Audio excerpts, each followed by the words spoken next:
Honourable Chairperson, Madam, I've been allotted 18 minutes by my party, so I hope I'll be able to get the entire 18 minutes. I'm starting my stopwatch now. I rise today on behalf of the All India Trinamool Congress to dissect and oppose the Finance Bill 2526. Albert Einstein famously said that the hardest thing in the world is to understand income tax. Similarly, we find it very hard to understand why this government's taxation policy continues to widen the stark divide between the two Indias. A Kuber's India for the elite and the privileged, and another, Vishwakarma's India, for the masses who are bearing the brunt of this government's economic mismanagement. We have just finished the spectacle of the Mahakumbh, with faith drawing millions to the holy Sangam at Prayag. The government is patting itself on its back for organizing the grandest spectacle that humankind has ever seen. It is a small concern that the same UP government who was unable to count the number of deaths in the Kumbh stampedes and give the country a number was magically able to insist that precisely 63 crore people had bathed in the river. Now 63 crores is the entire adult population of India, which statistically implies that every single one of us sitting here has bathed in the Kumbh. I certainly haven't bathed in the Kumbh. Most of us sitting around me have not bathed in the Kumbh. But this mirage continues. This great mirage is continuing. Similarly, much like the great taxation mirage that this government has created. In December 24, in response to a parliamentary question, the Finance Ministry provided certain crucial statistics on taxpayers in this country. What did we learn? We learned that there are 8 crore people in this country who filed taxes. But out of that, only 56 lakh people earn more than 15 lakhs per annum. These 56 lakh individuals, these are the engine of India's entrepreneurial and services economy. They are the only ones effectively paying direct income tax. Now with the new exemption structure, those earning up to 12.5 lakhs annually will pay zero tax. Let's be clear, income tax is leviable only on 56 lakh people out of 140 crore population. Yet, we have a massive income tax department with supernormal snooping, police-like powers and unchecked discretion operating under the pretense of enforcement. What is the purpose of this? The 56 lakh people at least have a graded tax system, but for the rest of India, Vishwakarma's India, there is no relief. For the 139 crore people in Vishwakarma's India, GST is the great equalizer, but in the most regressive way possible. In financial year 23-24, the Government of India collected 20 lakh crores in GST, which comes to about 15,000 rupees per person. So a billionaire and a daily wage earner both pay GST on food, on transport and essential commodities. The government has done nothing to alleviate this burden. There is no discussion on reducing indirect taxes on essential commodities, no roadmap to ensure fairer wealth distribution. All social sector spending has actually seen contractions. Let me give you a few examples. The finance bill mentions an health and education cess of 4% on income tax. No problem. Everyone's happy to pay this if it goes in the right way. You're taking our money, fine. The Kothari Commission in 1966 had said that 6% of India's GDP must be spent on education. Successive national education policies, including NEP 2020, insisted 6% of GDP must be spent on education. What are we spending today? Around 4.5%. What is China spending? 6.2%. This government's own national health policy of 2017 said that public health must account for 2.5% of GDP. What is this government spending today in the last budget? 1.94%. We must be the only country with a declining spending in health. The last few years, we have come down from 2% to 1.94%. So, Madam Finance Minister, wherever you are, I hope you're listening to me. Taxpayers don't mind paying extra cess for health and education, but at least spend it. Give the country what it deserves. Food subsidies have been slashed even as inflation has bitten into rural households. Between January and December of 2024, rural inflation was 5.4%, a full 100 basis points higher than urban inflation, mainly driven by higher food prices. Manrega is still underfunded. Last year's allocation was 86,000 crores. This year's allocation is also 86,000 crores, even though there's higher demand. If you pay West Bengal its 7,000 crores, which it is due, then you are even decrease the outlay even more. This time you guillotined the food and public distribution demand for grants. There was no discussion. Yet there are certain points that everyone needs to know. This country has a National Food Security Act in 2013, which mandates that 75% of urban households and 50% of urban households must have coverage. 75% of rural and urban must have coverage. Today, 81 crore people are getting 5 kg of free rations per month by this government. This is dependent on the 2011 census. Now, the government on affidavit told the Supreme Court that we haven't had a census since 2011. We don't even know when the next census is going to be. So the government says, well, how are you going to revise the numbers? There are many poor people who are not getting rations. The new number is an extra 13 crore must be given rations. Government says, we don't know. We don't have a census. So Supreme Court says, what do you have? We have an unorganized migrant portal, the e-Shram portal.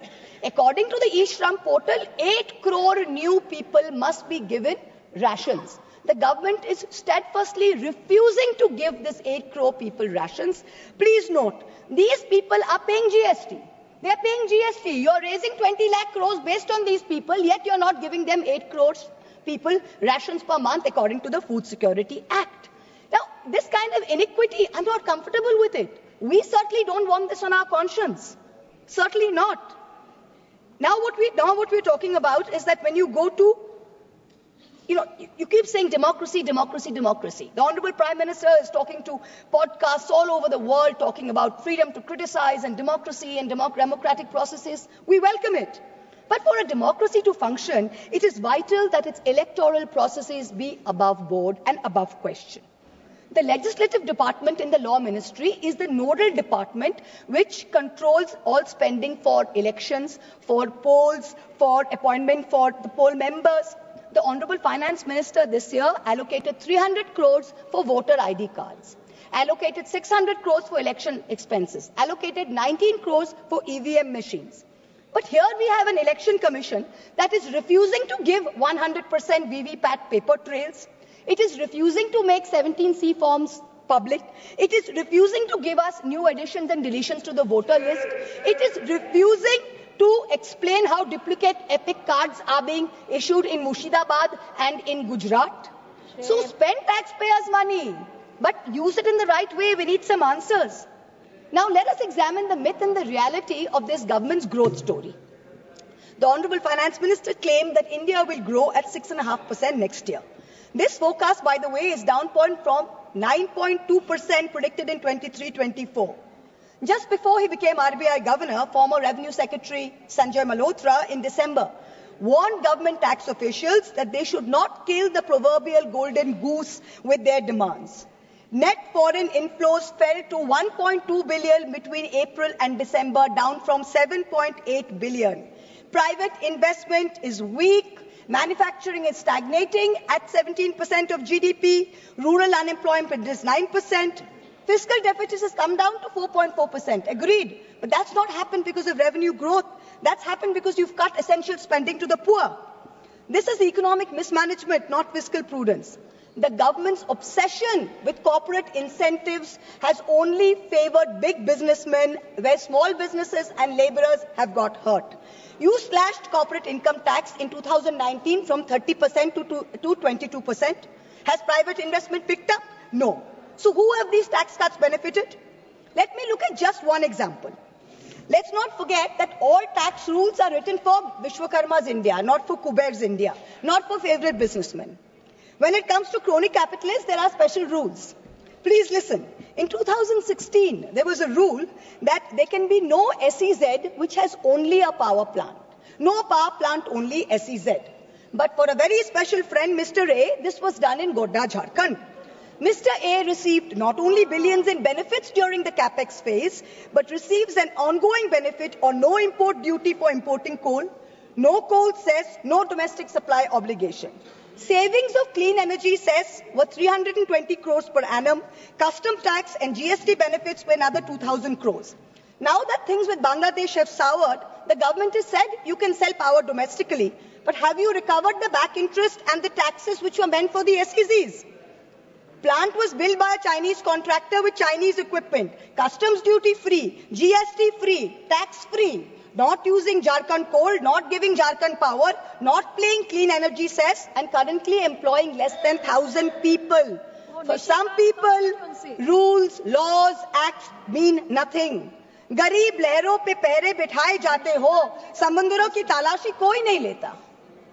Stock market investors, corporates, small business owners have all become victims of the worst kind of tax terrorism.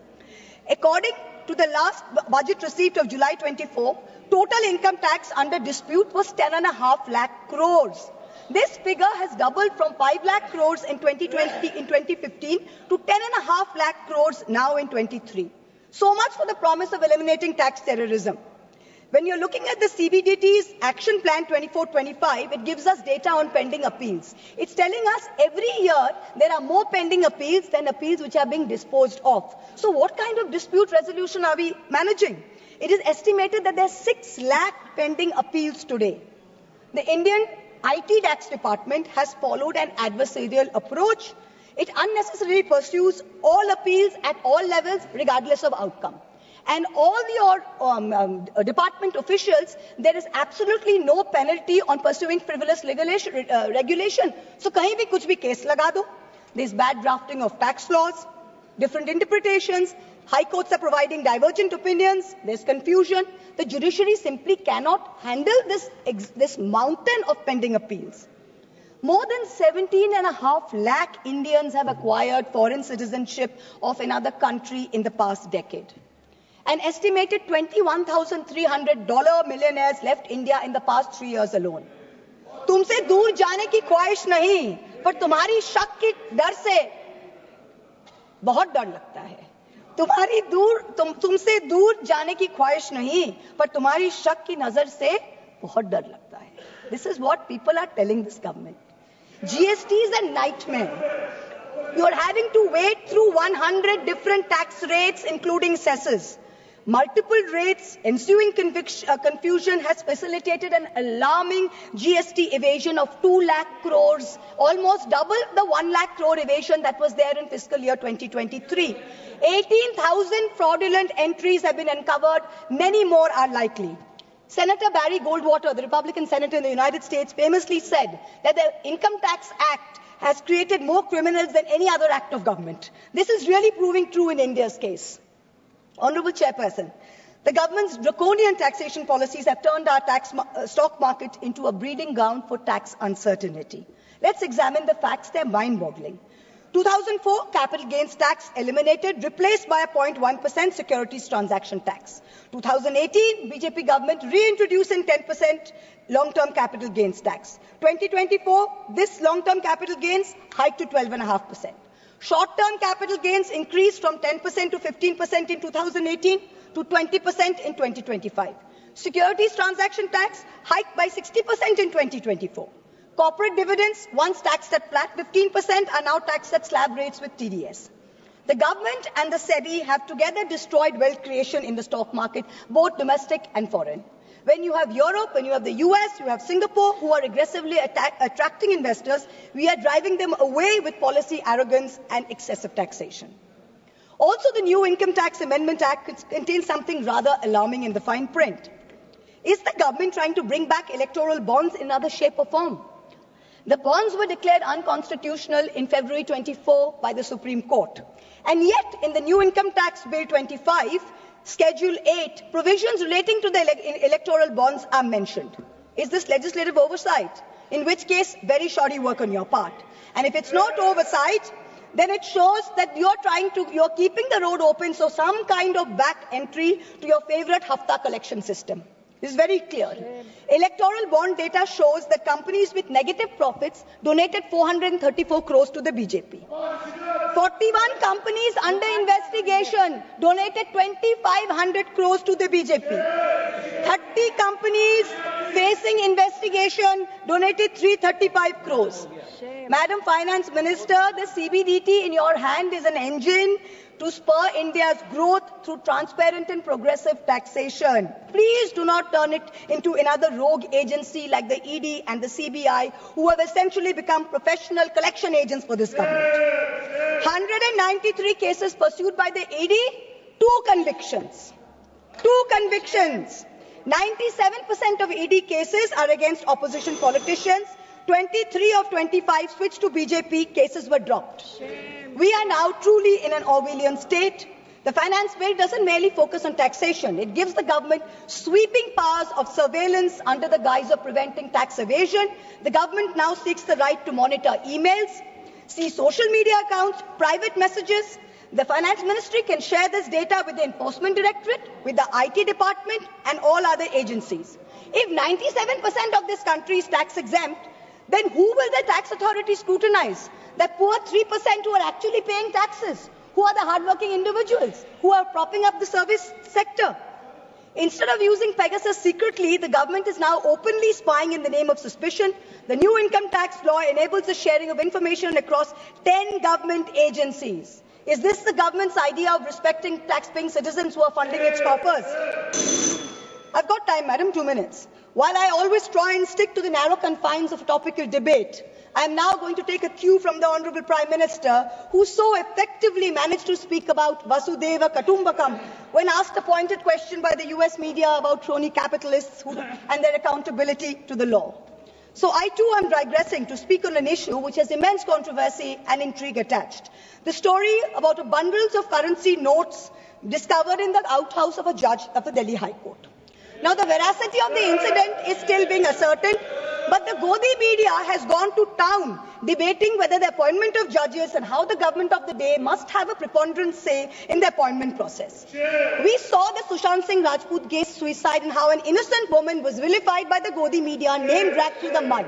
Same thing happened in my case. Now you see this media are trying to mahol banao. They're trying to toe the government line to suborn the higher judiciary.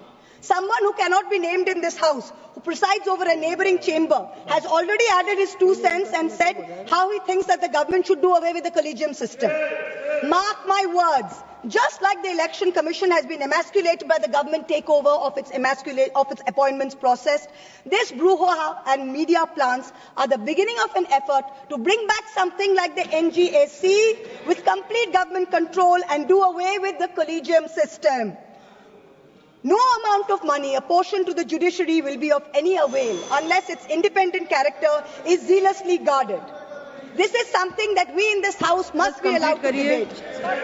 Coming back to the finance bill, it is nothing but a testament to this government's flawed economic vision. I oppose this bill because it taxes the wealth creators, ignores, I've got 10 seconds, madam, ignores the poor and empowers the government with unchecked powers of intrusion. India deserves better. I end by quoting George Orwell in 1984. Every record has been destroyed or falsified, every book rewritten, every picture has been repainted, every statue and street building has been renamed, every date has been altered. And the process is continuing day by day and minute by minute. History has stopped. Nothing exists except an endless present. Very good, very good.